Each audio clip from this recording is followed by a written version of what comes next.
I'm stuck at home. It's like, well, no, you're safe at home and we have the luxury of time. Now, some people want to take that time and fill it up with more busyness. They want to replace the external busyness with internal busyness at home. And that's awesome if you get time and you feel inspired to curate your closet or to learn to play the guitar, or I'm working on learning Spanish. That's awesome if you feel true inspiration. But I want you to check in if you feel like you replace a have to with a have to, if you replace a must with a must, if you are shaming and guilting yourself as much at home in these times that call for a lot of care. Hello, everybody. So excited. Got to turn off my technical support here. So excited to come on and be with you. Very, very excited to be together. I wanted to do some Facebook Live work so that we could just spend some time together and check in with one another and most importantly, connect. So I'm going to give people just a few minutes to join. I'm also going to open up my windows so that I can see your comments and get that going. And already 2 hearts. You guys are very sweet. We will help people as they come on. We will definitely, I'm looking for the windows here to get them set up so that I can see you guys. Lots of people coming on. Very excited, very, very excited. And we're going to get these utility windows up here. And I think we're good. I probably don't need all of those. So excited. I have laid a little low during the first couple weeks to watch how this happened and to make sure what I would come out with was relevant and kind and caring and healing. And so as people join us, I'm just going to say hi to Dawn Snyder, very dearest friend. Dawn, you're probably checking in to make sure that I'm still alive since I kind of disappeared from the United States. And Amy Nelson, so good to see you. Jillian, my dear friend from Boulder, amazing consultant, and I call her an energy worker. She's fantastic. Kate, you are welcome. I'm glad to be on. Carla came on. Kimberly, Middletown, Maryland. I love it. I love it. Stacy, good to see you guys. Now you guys are joining pretty fast and furious. I wanted to come on today to just start dialogue, conversation, and connection for all of us, because when we're in uncertain times, if we're listening to our thinking, we will start to convince ourselves that we're alone in this. And we will think what we're craving is certainty or structure or routine or answers or plans. We think our craving is all about something external. And our craving really is pretty simple. It's connection. And when I'm in a really aligned practice for myself, I am really managing 3 connections: connection with myself, connection with others, and connection with whatever you consider your higher power or God in your life. And when we start to panic or get fear, it's because we've disconnected from our authentic self, or we're disconnecting from others, or we're disconnecting from source. Disconnection, separation, the illusion of being separate really is at the core of everything that that brings us some suffering. So it's so fun. Lori Wolf, my goodness, girl, I haven't seen you forever. Alex Dorr, my own staff member I haven't seen. I'll tell that story quickly. I want you guys to give me some questions, and I'm also going to give you some things to comment on. So here's my pandemic story. I had intended to come down for maybe 5 days to a home in Mexico. It's right on a beautiful ocean. It's very simple, but it's my retreat place. And I had to postpone that trip by a week. And unfortunately, our dear family lost our nephew, Drew Nelson. He was only 15. He was killed with his best friend, Colton. They were out doing what they love, hunting together, and they were killed in a car accident. And lots of stuff was already going on in my life, but that became a big focus. We had his funeral, I think it was on February 17th. My family came together. Things just started to, start with the virus. And I thought, you know what? It sounds crazy, but I'm still going to sneak away to Mexico. And it was pure intuition, you guys. I was just like, intellectually, this is the wrong thing to do. I should just stay. It's only for 5 days. What do I need to go down there? But I just had this mad craving to retreat and come down to Mexico. So I did that. And I had a couple beautiful days. And then all of you have your own story of how the world started to, I don't want to say fall apart. I think it's breaking open for some amazing things to happen. But that week, I decided traveling back was too dangerous for my immune system at this time and didn't want to go through Houston. So I thought I'll just wait a couple of days and see how this thing plays out. And of course, I was on the phone with my team that next week. Every single gig that we have for the next 3 months, including the Ditch the Drama tour and all of that, just started canceling every day. We saw our entire book of business fall away. We saw the stock market, as you did, crash. We saw so many things happening with our own health and with our relation. It was just like, wow, things are basically really coming unwound. And I told this on my podcast, but I wanted to tell to you. So I'm talking to my staff, and they're like, "Sai, we don't think we can get you back right now. We don't think it's safe. And we really don't have any business for the next 3 months. And like your retirement funds, like things are just falling apart." And in the moment, the most spontaneous thing, the feeling in the authentic moment that came up for me was bliss, joy, excitement. I'm like, are you kidding me? Because what I felt in the moment was all I've ever wanted is the luxury of time. I've never written a book with time on my hands. Like I've always written it at 10 o'clock at night on the plane after training all day. And all I've ever wanted is a simple house by the ocean and the luxury of time. I always thought I would have to defer my happiness about that until later. And in the moment it hit me, I was just joyful. I'm like, oh my gosh, I have everything I've ever wanted. Are you kidding me?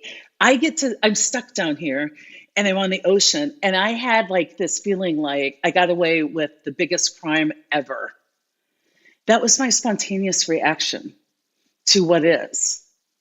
It was only after the fact when my mind got involved that I started to get stressed. Oh my gosh, how am I going to lead my team from here? What if I don't have enough supplies? What if I'm stuck in Mexico? How am I ever going to get back? What about my kids? Only when my ego jumped in and I toggled down did I have any stress or anxiety.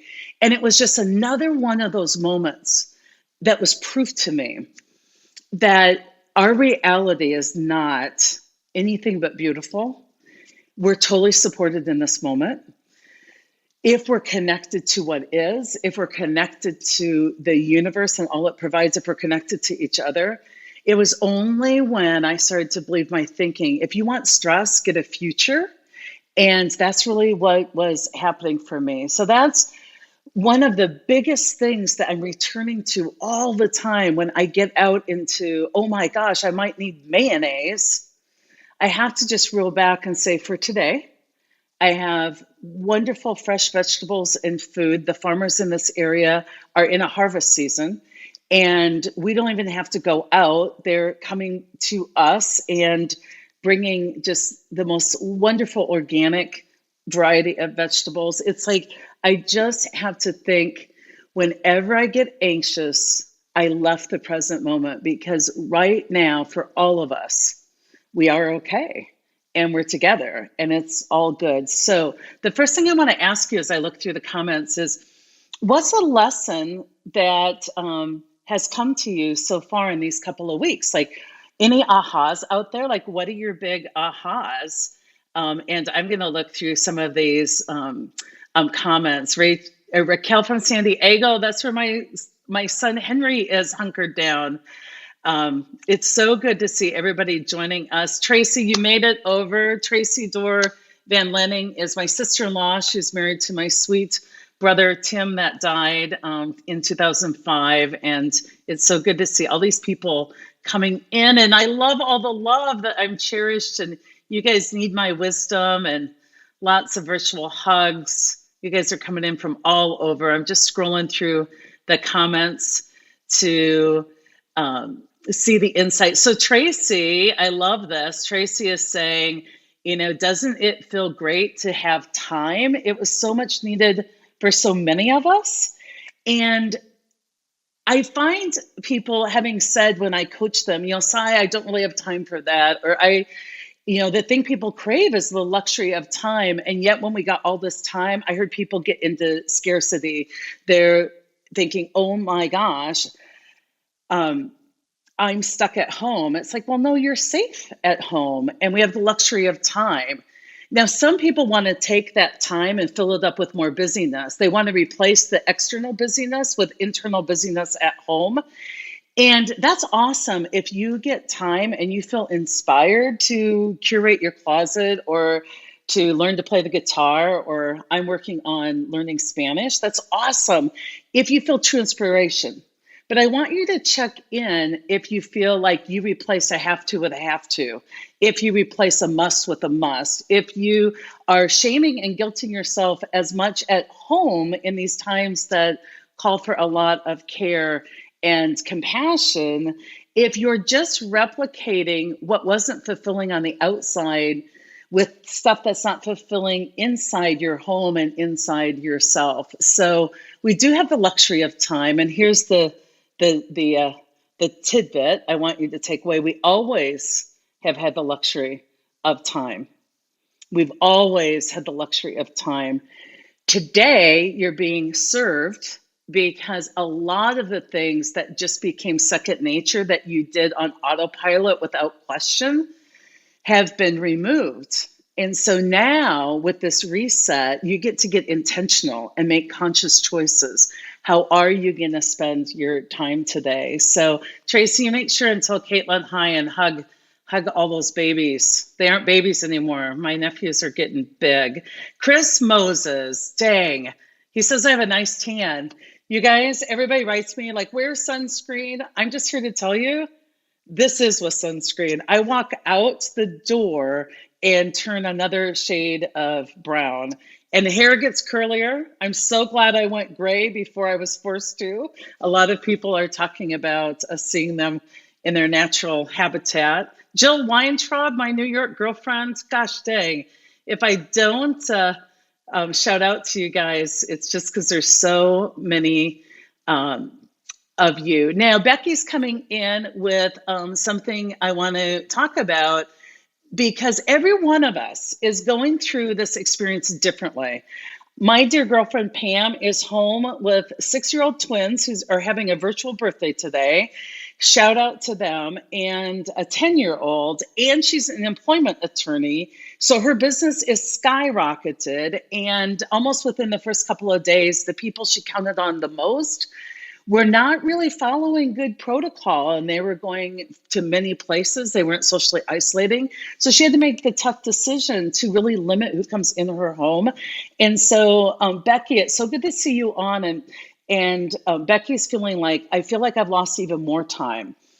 And for many of us, we are wearing multiple hats. So for me, I feel like I've won the lottery, but I also have some survivor's guilt because, as my girlfriend Carson said, Sai, you're choosing to go through this isolate at home as a monk, not a prisoner.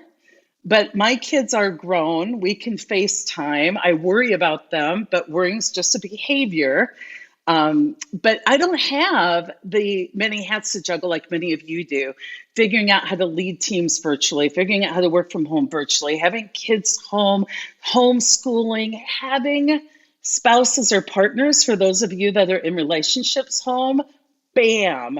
Like, a lot going on, plus just the extra consideration, like who had time to wash their groceries before, who had time to figure out like, planning for 3 weeks of food for folks, who really, cooked this much perhaps. So for many of you, this is our lesson. And for my healthcare workers out there who are literally living in tents on their yard, not to infect their families, or in hotel rooms, or for those of you on the front line, our grocery clerks, our first responders, our delivery people, like everybody's going through this differently. So I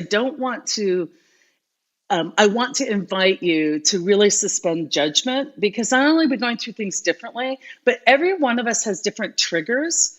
Like some people maybe are newly separated and they have a trigger of abandonment, and now they're isolated in place by themselves, thinking, if I'm ever going to meet somebody, it's probably not going to be sitting at home in my living room. Like, pure compassion is so important. Now, for those of you that feel like you've lost even more time, one of the techniques I'm hearing a lot about is get a routine and get structure. And what I'm hearing from a lot of people is that actually is adding more stress. One of my staff members is home a lot of times alone with 2 kids while working for us, while bringing you FaceTime lives. And she was sharing, she's like, you know what? I see other people online and they go make a lesson plan for your kids and have all this curriculum and homeschool and these programs and have activities set up for them while you do your work. And it's like that for some of you is going to be even more stressful. I believe in times like this, the place to start is to take everything you can away and go radically simple. I want you guys to radically simplify. Get up, brush your teeth. I think it's important. Wash your hands a lot during the day. But radically simplify. What are the do or die things that need to happen today? Start there. And for me, that radical simplification, I have said no to so many invitations to come on other people's podcasts, to jump in really quick, to put out a daily briefing for all of you guys, to share all the updates. I just went right down to, for the whole first week, like, what do I need to do today to settle in? So radical simplification is what I want you to focus on. And then, unless structure and routine and a hefty schedule is really important to you, and it helps, I want you to notice your energy. What do you try after radical simplification, after you're down to the bare minimum? I'm talking about, if you have kids, I would take all the clothes except for like 3 outfits out of their possession so that they aren't like going through a million sets of clothes. I would keep things so simple right now and really get to that place where you've stripped away anything. And then as you try things, I want you to notice your energy, because so much of this time for us is managing our energy and our emotions, not managing our day or managing our kids. So after radical simplification, I want you then to really look at what helps. Now, I'm going to tell you what I do. I have a few things in my day because it's my time to connect with people. So I'm here on my own. Haven't really been in the physical presence of somebody now for 3 weeks. As an introvert, I kind of like it. But there's 2 women in my neighborhood that we socially distance, but we go for a walk together every day. So that's the only thing I schedule is 11 o'clock. I know that's when we can go for a walk together. The other thing that I do is I put not commitments, not a list of to-dos. That feels like a have to. I put dedications down. I call them that. Things I want to dedicate energy to just for today. And so that energy I dedicate, for me, if I look at my list today, I have down meditation, and I do it twice a day. I don't care about what time. I just check it. I have vitamins, medicine, okay? I have walk on the beach, yoga practice, and I have a couple of projects I need to tend to today. This is one. I have some legal things I need to tend to for our business. I have a couple of things I owe my staff, and I don't schedule them in. I just dedicate. So if you're homeschooling a child, just put outdoor time. If you put, I will teach my children how to throw a baseball correctly, you have just added expectations, attachment to outcome, and you have added disappointment. I guarantee you by the end of the day, you will have failed this thing. I want you to just put down dedications, and every day I just lay out things that I want to dedicate time to today. A big one for me is learning Spanish. I'm also super into some great books and poetry right now. David White's poetry is so healing. If you haven't discovered David White, he has some amazing things. Pema Chodron has some amazing books on tape. Glennon Doyle's Untamed just came out. It's phenomenal. It talks to us about all the ways we've been domesticated and how to get very disobedient. These are all things that feed me. So here's what happens for me. I know what to do to make myself feel better, but I can't recall it in the moment, even me. I start to get anxious. I go down the wormhole of Instagram, leads me to NBC News, leads me to how many deaths there have been in Nebraska, leads me to thinking about all my incredible friends at Nebraska Med and CHI and crazy innovative work that they're doing. And then all of a sudden, I'm super anxious and the time is clicking by. And it's not good for me. So I don't have to think right away what to do. I just check my list and I look at my options. It's like pulling something out of the cookie jar and I just go, what could I dedicate myself to that would be self-care, not self-soothing? There's a big difference. Self-soothing leads us into anxiety or numbing. Numbing is just putting off anxiety. It's just procrastinating anxiety. What is self-care? What is something I could do that's a habit, a discipline, a dedication? I look down at and it's like, oh, yoga practice. And then my mind jumps in. It's like, that would take a whole hour. And it's like 15 minutes. Downward Dog right now has yoga practices all for free and until May 1st. And you just go there and you can pick 10 minutes. You can pick, if you're a beginner, you can pick what music you want, what instructor.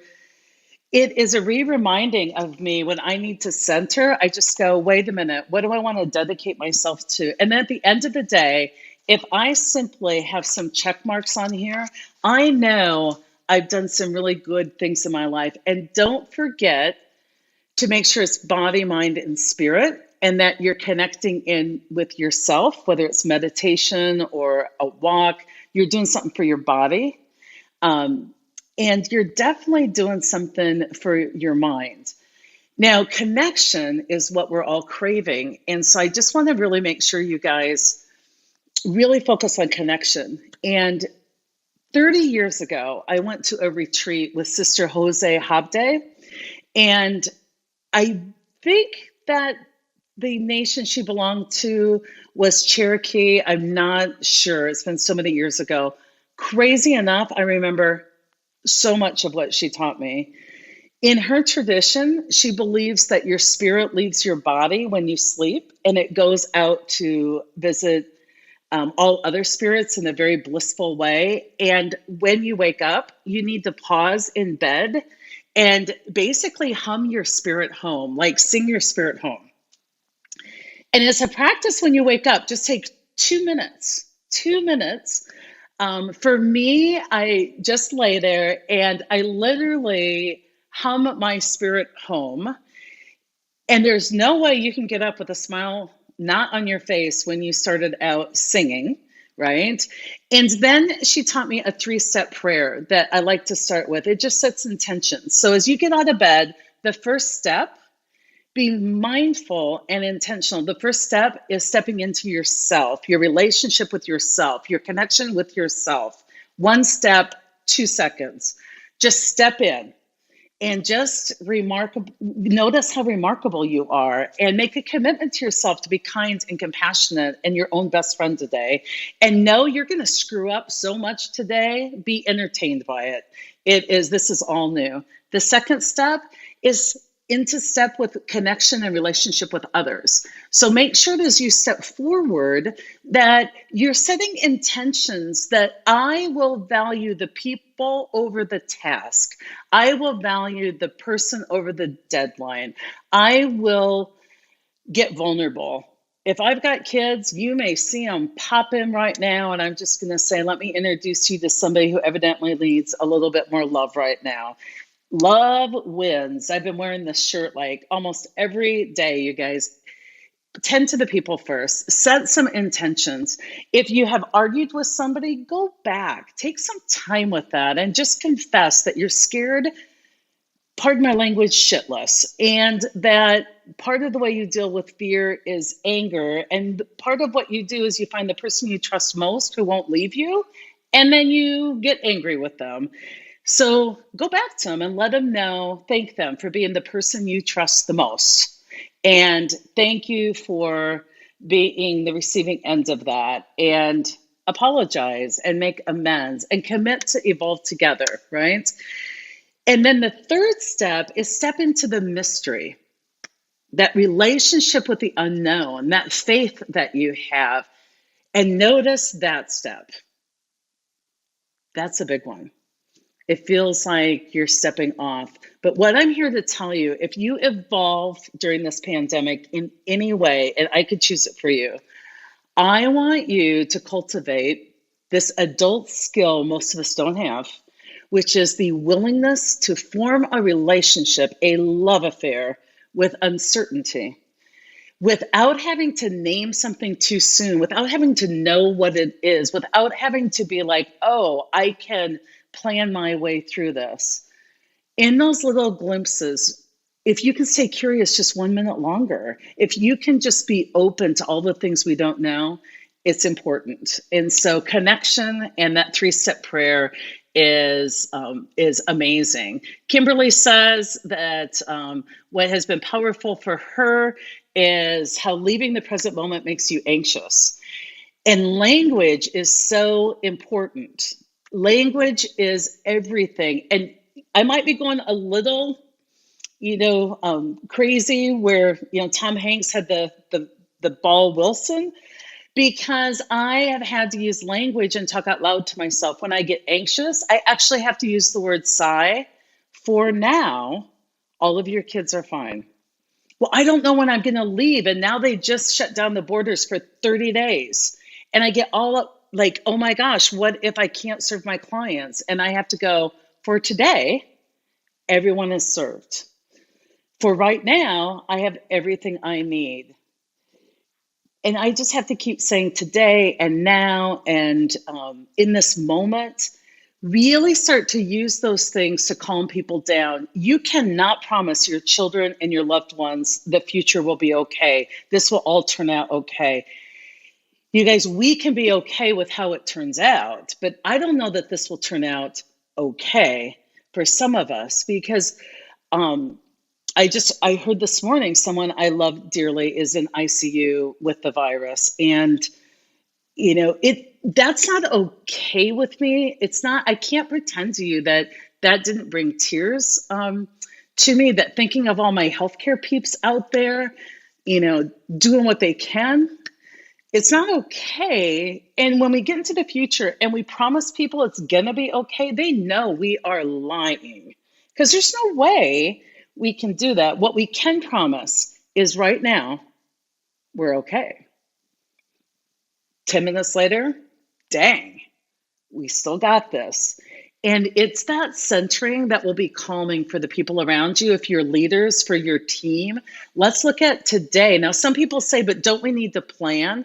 I do think that you need to set intentions and some conscious dedications.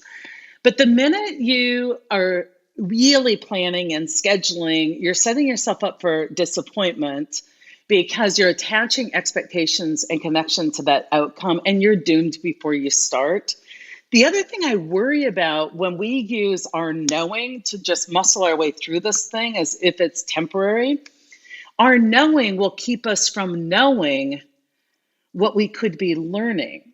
We've got to get back in the beginner's mind. I've been radically simplifying to the point where I now have a window of looking at what I want to add back into my life. It's kind of like when you detox your diet and you go off everything, and then you start to add things back in, and you get to experience how that feels. And you get to make an intentional choice about what you can do with that. And it's so important for you to um, not put that on your schedule. And I just want you to do the most simple thing of all: notice. If you do nothing else during a day, if you scream at your dog, just notice. You don't have to fix it yet. Just notice. And when you notice something, notice what triggered you, what you're feeling, where you're going with this, and notice and follow that up with compassion that this isn't about you being a flawed human being. This is something you can notice and have compassion, and just know that that is something, for whatever reason in this lifetime, your spirit gets to work through. And the only way you're going to work through it is apply major amounts of love to that wound. It's the only way you're going to do this. And while I'm on the topic of feelings, I really want you guys to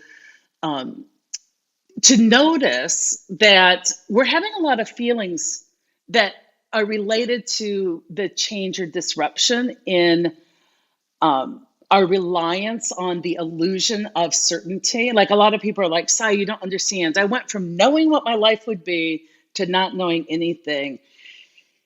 And I want you to just entertain the thought that knowing what your life was going to be every day was just an illusion. How do we know that? Look at today. You didn't know. You just had the illusion of knowing. And this is giving you the opportunity to practice in your relationship, which sometimes is a love-hate relationship with uncertainty, so that you can get more skilled, so you can get better at it. But I want to tell you that a lot of the feelings that you have coming up have nothing to do, well, they have something to do with the pandemic, but they aren't about the perceived danger at hand.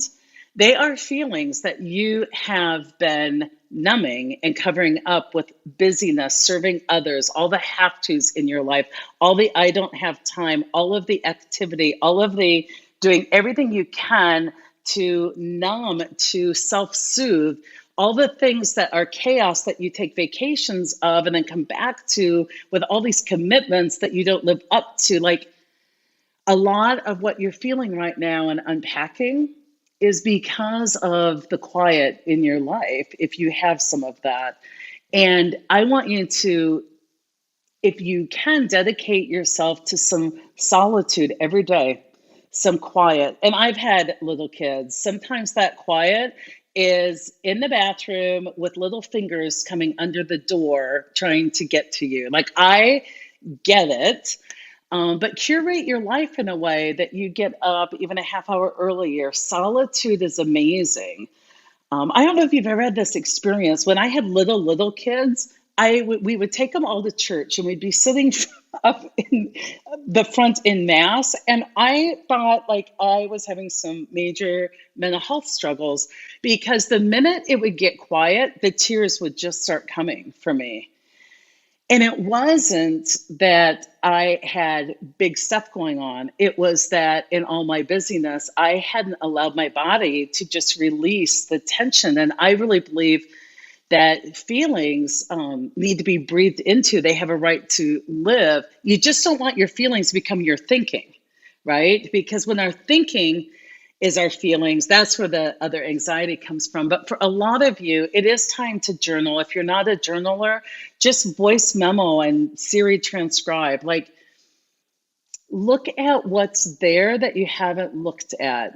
About 6 months ago, during dry October, Alex and I hope I'm not outing Alex, in solidarity with Anna, who gave birth to beautiful little Archie, into this mess. He was born, I think, February 27th. I can't remember. But we decided to stop drinking. And we were just going to do it till October. And then all of a sudden, I realized, as I got what they call sober curious. If you're at all interested in this, look up sober curious on, like, Instagram.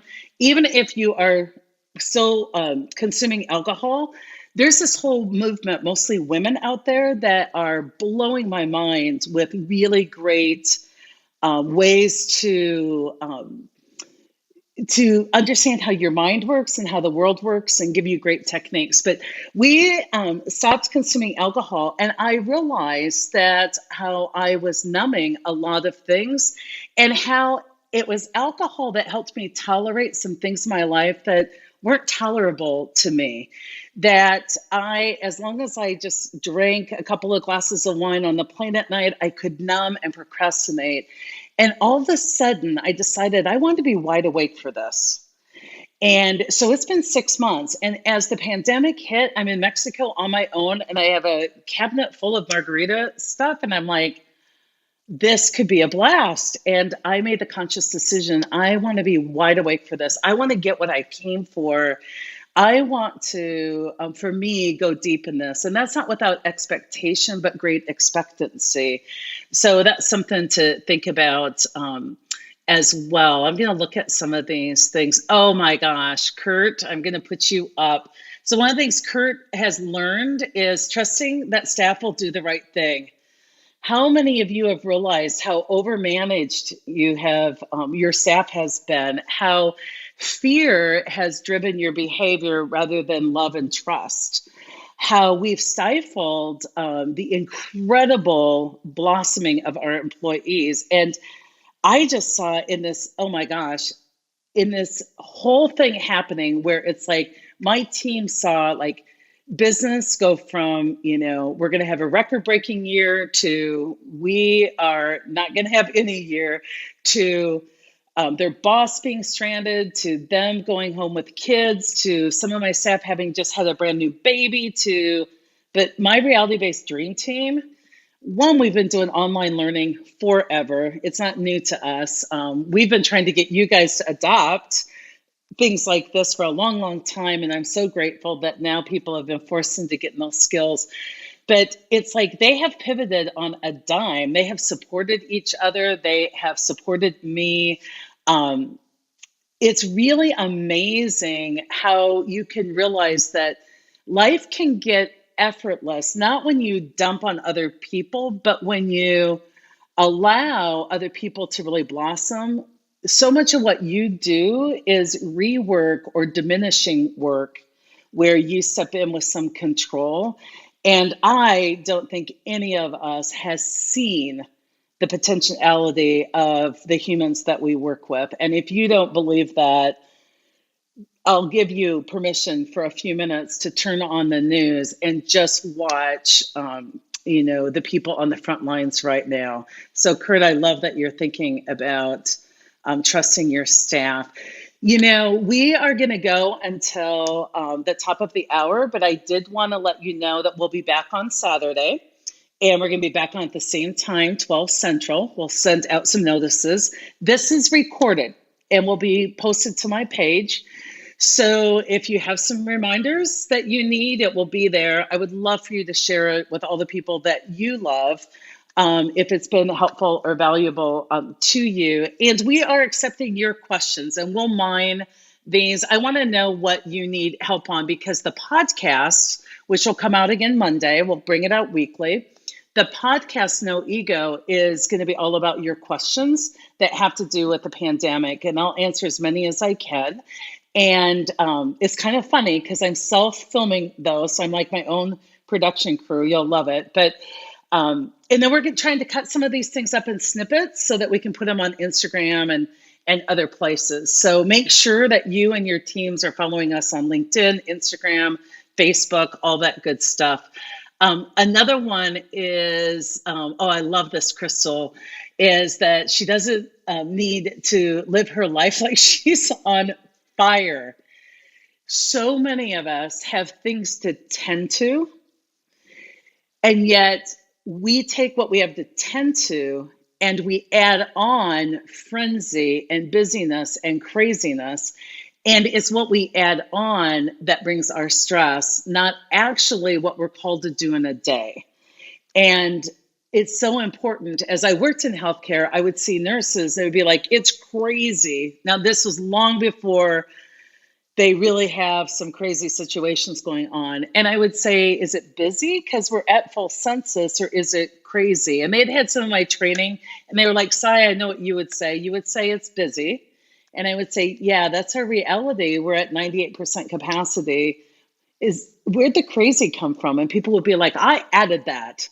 And I'm like, is it helpful? There's two ways to go through what you have put on your dedication list today to tend to. There's two ways to go through that, joy or misery, your choice. And that choice isn't involve what you have to do. It involves the way in which you perceive you need to move through it. And the Maharishi Mahesh, who taught us transcendental meditation, said as you move into higher levels of consciousness, you will find that your work at hand gets more and more effortless. And it's not that suddenly you have superpowers, but it's that you can move through the world more effortlessly. The same task, instead of feeling like you're swimming through mud, feels like you're just walking through air. Same task, but what it has to do is when we're moving through the world with higher levels of consciousness, we have dropped the story. We are seeing reality more for what it really is. We're seeing it toggled up from this whole different level. So I love that. Oh my gosh, yay. We love NetJets on. Erica from NetJets, I just got to give you a call out. I loved the email that you sent us. So Erica had a training scheduled with us. As you might guess, the fabulous company of NetJets is right in the thick of how to work through this, serve their clients, and probably serve a lot of humanitarian efforts as well. We didn't do the training, but Erica sent out some great things for her team. Everybody's using reality-based leadership to really rally up. But I loved it, Erica, that you called us peaceful warriors. And I love that term. We're going to adopt that term, peaceful warriors. You guys are rocking there at NetJets. So thank you, Raquel. I'm glad it's helpful. So, oh my gosh, I love this one. Becky's insight is that her work life isn't as important as we have made it. Let that one sink in. How many times have we traded the transactional, where we can feel useful in the world, with the transformational, where we can be who we're meant to be in the world? And this is a big one for me. I grew up in a family, 6 brothers and sisters. Some of my relatives are online. You can attest that you got rewarded first for what you did. My dad loved you getting crap done, and especially the crap he told you to get done and getting it done right. He would inspect it. But for me growing up, it was like I got to be the girl who kept the peace and the girl who kept all the owly figures kind of in check and who was the good girl. And I really learned to believe that the reason I was loved was for how good I was, how little trouble I caused, for how little I needed from other people. Like in my family, adding one more thing on that I need was like, I was the 6 of 7 kids. But I also learned a lot to that I was loved for what I did. And I had to really work on that in my career. When my career really took off and you guys started like returning the love, is when I just stopped worrying about what I did or how many followers I have and just started focusing on loving others and being approachable and trying to bring you what's in my heart. And it still is my go-to position where it's like, who are you, Sai? And I start with all my identified roles. I'm an author, and I'm a speaker, and I'm a founder, and I'm a business owner. All of those identities in a time like this really fall away. And what you're left with is, who are you? And who I am is somebody keenly interested in making people sure about one thing, that they're loved and that together we got this. Like, we don't have to know what to do. We need to be connected enough to enough incredible souls, because together we'll know what to do. It's the ego that says, I know how to get through this and I'm going to hunker down. That's whole ego. Resilience is not about being creative or being innovative on your own, or being a MacGyver, or being smarter than the rest of us, or having more resilience. God forbid you guys try and get through this on your own power. In our research, we found the most resilient people are the people that had the largest network of positive relationships. So if you want to curate something in your life, curate your relationships while you're in this pandemic. Figure out what that inner circle really needs to look like for you, and what builds your energy up and what depletes your energy, right? Look at the 10 courageous decisions you haven't been making in your life, and you don't have to make them now. You're vulnerable. Make a list of them. We'll get back to that later. But really, the resilient people are the ones who had the network of positive relationships. And positive relationships aren't just that people owe you, it's that they live a life that they're also a seeker and a screwer upper. Like, they're vulnerable and willing to be vulnerable around you and not armored up, as Brene Brown talks about. But not only that, you have this cool network of positive relationships. The second part of the most resilient people are the ones that ask for help most often. You know, I'm taking this time. I already was in the process of writing a personal book called Life's Messy, Live Happy. And so I'm really hunkered down here working with Maren Shokir, who's my like-minded editor. She takes all my crazy thoughts and puts it into a fabulous book you can read that sounds just like me, because she's a genius. But one of the things I was reminded of as I'm looking at stories from my life so that I can tell you how I learned what I learned, I was reminded of a story where I was at a retreat, and we had been spoiled. We were at this luscious place. We got all this scrumptious food. It was like 5-star organic, like unbelievable. I'm kind of a foodie. I was having a blast. And I showed up for breakfast, expecting this incredible breakfast, all these fresh berries and stuff. And all I got on my plate was a little note that said, there'll be no breakfast today. Write down your thoughts and process those. Process how you react when your expectations aren't met. And I'm like, oh, okay, I got this. I have more stamina than anybody I know. I processed the emotions, aced the test, got through the assignment. I get it. I got the lesson. Showed up for lunch starving. No lunch. Showed up for dinner starving. No dinner. And then my ego kicked in. I'm like, hey, game on, boyfriends and girlfriends. I win at this stuff. I can outlast you. I will be the last girl standing here. And boy, did my ego come playing hard. I was self-righteous. I lost all compassion for other whiners who people go without food for a long time. This is one day. I became a horrendously ego-driven person, and I just was watching the movie.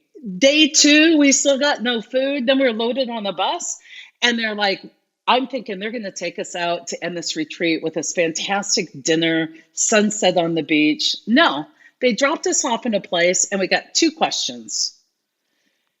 All we could do, we couldn't talk. They dropped us off amongst a bunch of strangers, and we could ask them, may I join you? And would you feed me? That was it. And you know what I learned? When I finally got the courage up to quit trying to do it myself, I tried myself. One guy threw birdseed out. He's feeding the pigeons. And after he left, I picked up some of the birdseed.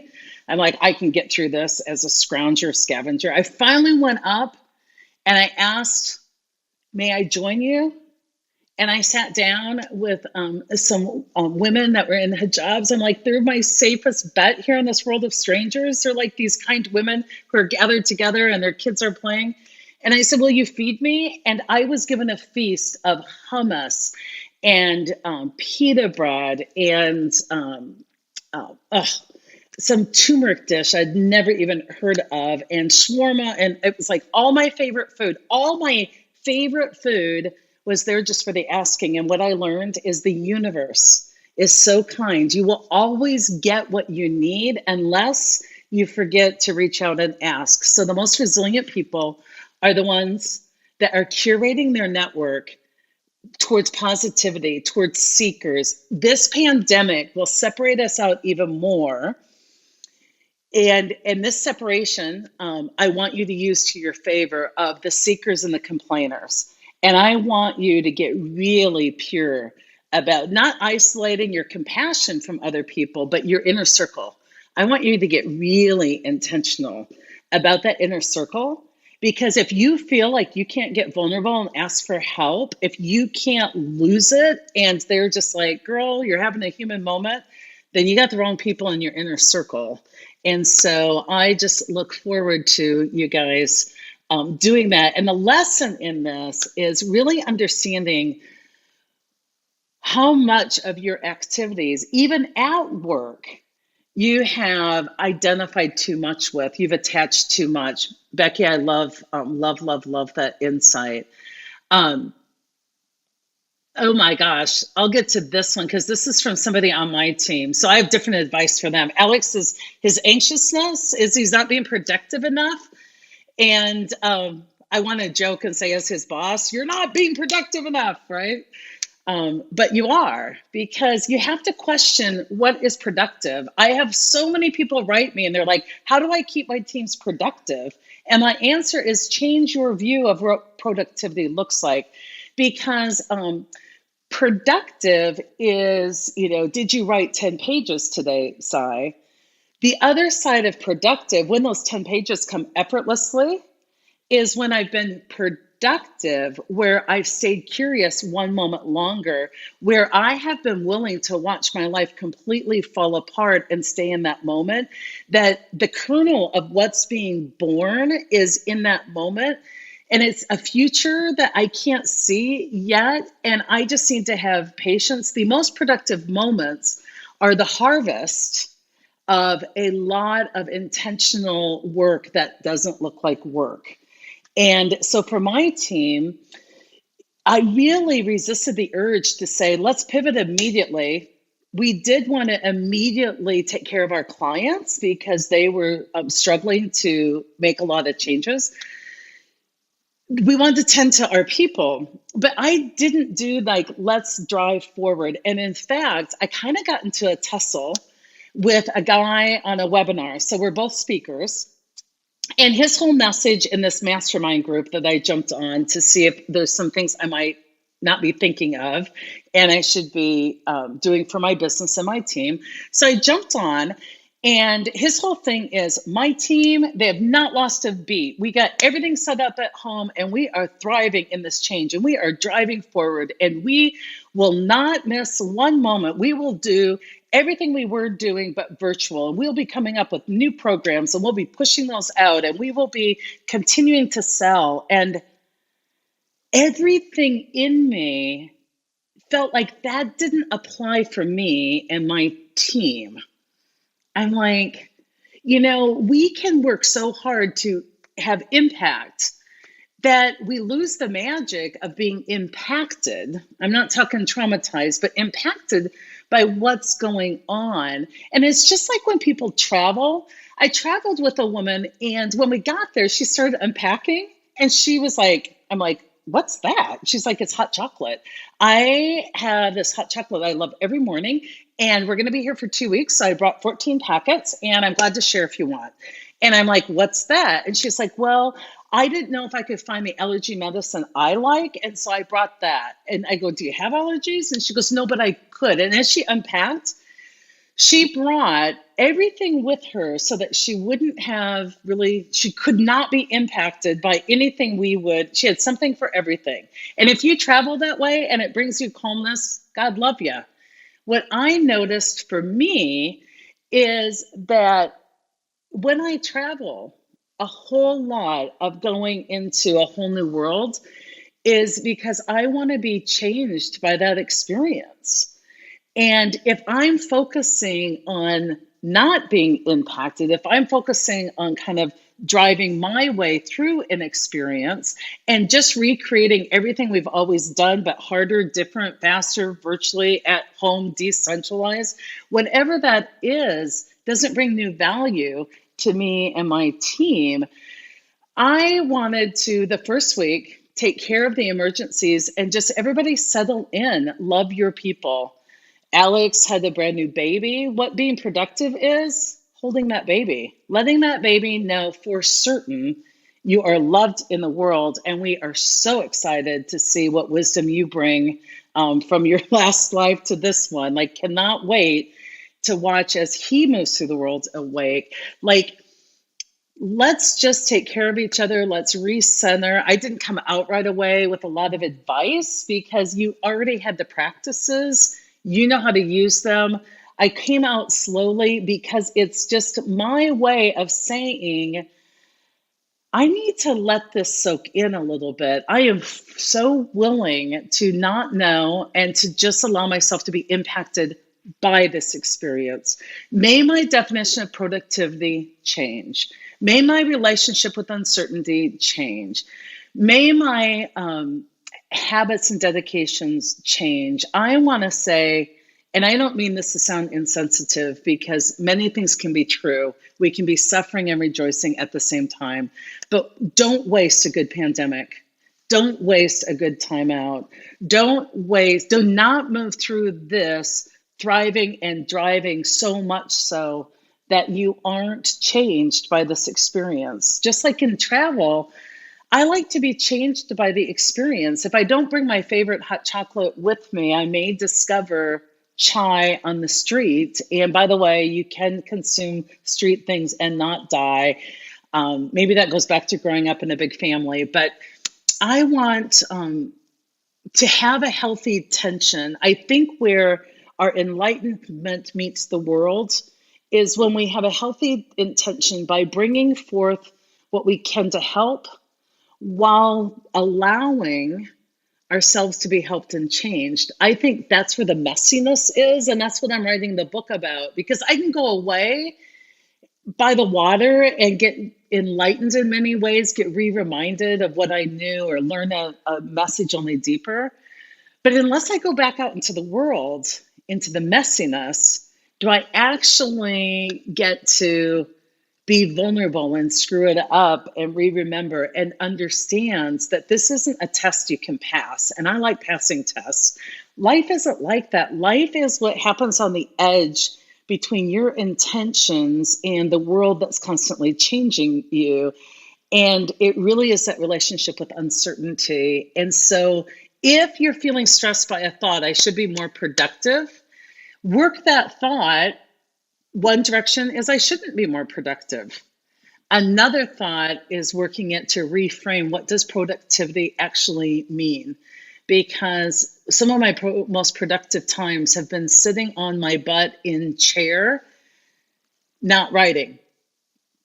Why is it productive? Because my discipline, if I show up every day willing, I'll actually be in the chair when the muse passes by and be an open vessel to connect with that. So those moments of furious writing where I just feel inspired, I didn't manufacture those. I did what I could in that lack of productivity to show up and allow those. So we are near the end of this. I am so happy to see so many people on and from all over. I will take a look at what you've written in. Oh my gosh. Hi, Dixie. Dixie is Drew's grandma. We're all so sad and grieving Drew. Oh, I don't know how you move through the worlds with that. So, Jillian, I adore you, out of Boulder, Colorado. And she says that she feels inspired to discover what could be next without attachment. Practice being in that place. I'm kind of in a place, and you guys will learn more about that, where like every part of my life has completely fallen away, like completely. And I am girl walking on beach with like not much going on today and no idea what the future holds, but I'm so excited to see it unfold. It feels like there's twice as much to do to adapt. I'll come back to a lot of these too. I hope this was helpful. Mike Thorpe, I adore you. Mike is on the front lines in the restaurant business, doing right now carry out and trying to be creative and solving new challenges. And Mike and I met on the Gary Vee show when I was on his podcast. Mike called in. He's the guy that we talked about. And bizarre circumstances, I feel incredibly bonded to you, Mike. You've been such a good support to me. And he's got a rock star partner with 5 kids, and they are making it happen. And oh my gosh, so much to add, but it's coming time to close.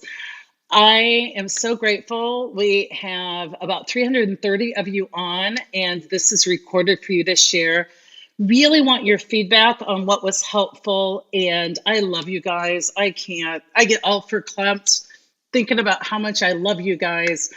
You know, there are so many situations where we got nothing in healthcare. There's so many times I know these people are out there, they got nothing, but we always have big love.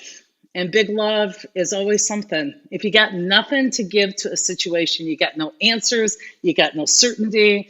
Some of you don't have PPE. Like, I get it can suck. And while you're embracing the suck, when you got nothing, respond with love. That we got big love. I'll be back at noon Central Time on Saturday. We'll do these as long as you guys find them helpful. Be good to each other. Love wins. Remember that. And evolve yourself. Listen to the podcast. I talked about those mantras. Be well. Love you guys.